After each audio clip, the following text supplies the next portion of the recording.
நமச்சிவாய வாழ்க. நாதந்தாள் வாழ்க.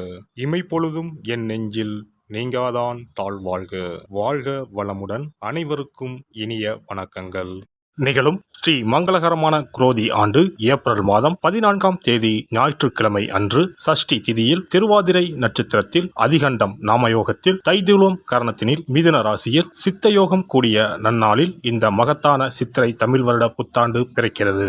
சித்திரை மாத கிரக நிலைகளை பார்க்கும்போது மேச ராசியில் குருவுடன் சூரிய பகவான் உள்ளார். கன்னி ராசியில் கேது பகவானும், மீன ராசியில் புதன், சுக்கிரன், ராகு பகவான் உள்ளனர். கும்பராசியில் சனி பகவானும் செவ்வாய் பகவானும் உள்ளனர். இந்த ஆண்டு சித்திரை மாதத்திலேயே குரு பகவான் 12 ஆண்டுகளுக்கு பிறகு ரிஷபராசிக்கு இடப்பெயர்ச்சி ஆகிறார். 30 ஆண்டுகளுக்கு பிறகு சனி பகவான் மீனராசி சென்று ராகுவுடன் இணைய போகிறார். பிறக்க போகும் குரோதி தமிழ் புத்தாண்டில் 2 கிரக உச்சத்தையும் ஒரு நீசபங்க ராஜயோக கிரகத்தையும் தன்னுடைய கோச்சாரமாக கொண்டுள்ளது.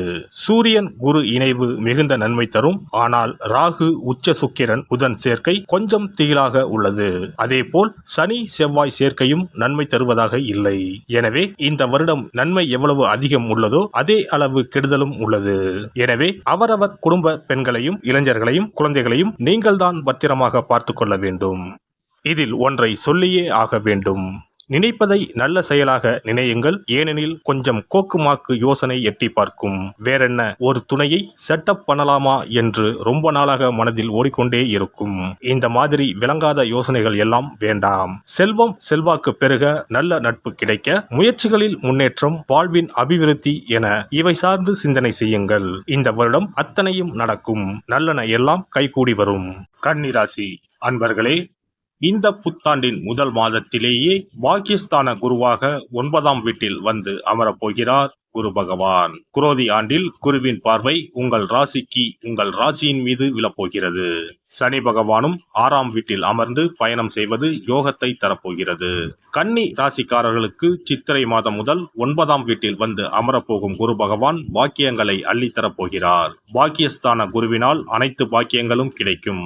குருவின் பார்வையால் செய்யும் தொழிலில் முன்னேற்றம் மற்றும் பதவி உயர்வு கிடைக்கும். சமூகத்தில் நல்ல மரியாதை மற்றும் புகழ் கிடைக்கும். நீண்ட நாள் ஆசைகள் நிறைவேறும். குரு பகவானின் பார்வை உங்கள் ராசியின் மீது விழுவதோடு மட்டுமல்லாமல் ராசிக்கு 3 மற்றும் 5ஆம் வீடுகளின் மீதும் விழுகிறது. இதனால் தைரியமும் தன்னம்பிக்கையும் கூடும். இளைய சகோதரர்களின் உதவிகள் கிடைக்கும். குழந்தைகளினால் நன்மைகளும் பூர்வ புண்ணிய சொத்துக்களினால் வருமானமும் கிடைக்கும். குரோதி ஆண்டில் சந்தோஷங்கள் நிறைந்த குரு பெயர்ச்சியாக அமையப் போகிறது. உங்களுக்கு குபேர யோகம் தேடி வரப்போகிறது. அனுபவிக்க தயாராகுங்கள். 6ஆம் வீடான ருண ரோக சத்ருஸ்தானத்தில் சனி பகவான் ஆண்டு முழுவதும் பயணம் செய்கிறார். குடும்ப பிரச்சனை, கடன் பிரச்சனை என கஷ்டங்களை பொறுத்து கொண்டு இருந்தீர்கள். உங்களுக்கு இனி எல்லாம் சுகமே என்பது போல சனி பகவான் நல்லதை தரப்போகிறார். எதிரிகள் பிரச்சனை முடிவுக்கு வரப்போகிறது. சித்திரை முதல் நீங்கள் தொட்டதெல்லாம் பொன்னாகும். கை நிறைய சம்பளத்தில் கன்னி ராசிக்காரர்களுக்கு நல்ல வேலை கிடைக்கும். வேலையில் இருப்பவர்களுக்கு புரமோஷனும் சம்பள உயர்வும் கிடைக்கும். உங்களின் வருமானம் இரட்டிப்பாகும். கடன்களை அடைப்பதற்கான நேரம் வந்துவிட்டது. சொந்த தொழில் செய்பவர்கள் தொழிலை விரிவுபடுத்தலாம். ஆண்டின் இறுதியில் சனி பகவான் 7ஆம் வீட்டிற்கு இடப்பெயர்ச்சி அடைய போவதால் கவலை வேண்டாம். கண்டச்சனி என்றாலும் ராகுவுடன் சேரும் சனி யோகத்தை கொடுப்பார். குரோதி ஆண்டு முழுவதும் ராகு பகவான் உங்கள் ராசிக்கு 7ஆம் வீடான களத்திரஸ்தானத்தில் பயணம் செய்வார். கேது உங்கள் ராசியில் ஆண்டு முழுவதும் பயணம் செய்வார். உங்கள் ராசியில் உள்ள கேதுவின் மீது குரு பகவானின் பொன்னான பார்வை கிடைப்பதால் கோடீஸ்வர யோகம் தேடி வரும். களத்திரஸ்தானம், கூட்டு தொழில் ஸ்தானம், நண்பர்கள் ஸ்தானத்தில் ராகு பயணம் செய்வதால் நீங்கள் செய்யும் வியாபாரம், தொழிலில் வருமானம் அதிகரிக்கும்.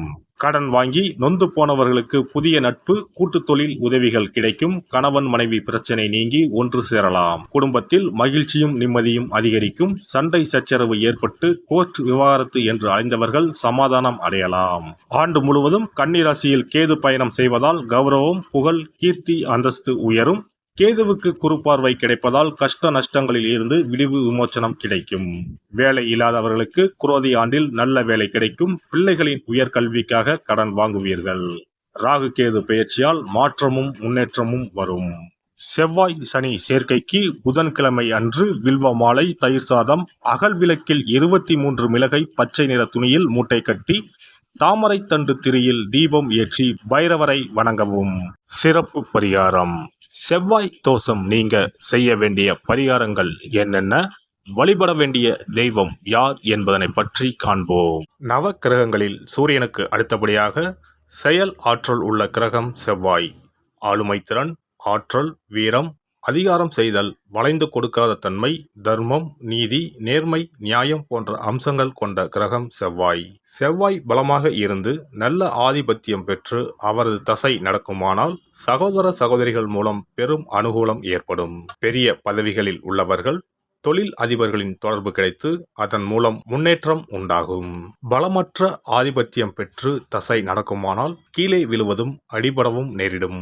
வாகன விபத்துக்களை சந்திக்க நேரிடும். இரத்த காயங்கள், வெட்டுக்காயங்கள், இரத்த சம்பந்தமான நோய், சித்தப்பிரமை, தலையில் அடிபடுதல் போன்றவற்றை ஏற்படுத்துவார் செவ்வாய் பகவான். வீண் வழக்குகள், சண்டை சச்சரவுகள், மறைமுக நேர்முக எதிரிகள், பொருள் களவு போகுதல், செய்தொழில் வியாபாரத்தில் திடீரென்று பெருத்த நஷ்டம், அரசாங்க கெடுபிடி, பதவி இறக்கம், மறைந்து வாழும் சூழ்நிலை என்று பலவகை இன்னல்களை உருவாக்குவார். செவ்வாய் முதலான தோஷங்கள் அனைத்தும் நீங்க அவரின் அருளை முழுவதும் பெற செவ்வாய்க்குரிய அதிதேவதையான முருகனை வழிபடுவதும், கோதுமை ரொட்டி, வெள்ளை எள் கலந்த இனிப்பு பலகாரங்கள், துவரை போன்றவற்றை ஏழைகளுக்கு தானம் கொடுப்பதும் நல்லது.